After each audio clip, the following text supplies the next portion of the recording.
మనిషి ప్రజల అండదండ నిండుగా నీకుండగా సిద్ధం సిద్ధం శివన్నతో సిద్ధం యుద్ధం యుద్ధం ఇది ప్రజల పరక యుద్ధం సిద్ధం సిద్ధం శివన్నతో సిద్ధం యుద్ధం యుద్ధం ఇది ప్రజల పరక యుద్ధం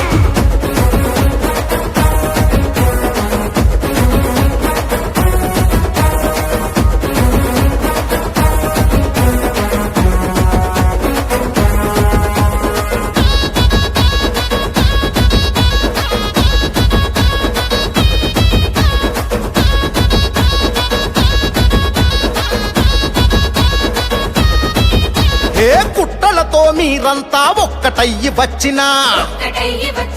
లక్షలాది ప్రజల అండ శివన్నకు ఉందిగా పులిని చూసి నక్కలు వాతలెన్ని పెట్టుకున్నా ఈ పులిలోని గాంభీర్యం వాళ్లకు మరి వచ్చునా నిప్పును గుప్పిట పట్టి దాచేస్తే దాగునా నీటిని మూటగా కడితే నిలిచి మరీ ఉండునా నిప్పును గుప్పిట పట్టి దాచేస్తే దాగునా నీటిని మూటగా కడితే నిలిచి మరీ ఉండునా నక్కజిత్తు నాయకులు ఎత్తులెన్ని వేసిన తాటాకు చప్పుళ్లకు సింహం ఇంక బెదురున సిద్ధం సిద్ధం మేం శివన్నతో సిద్ధం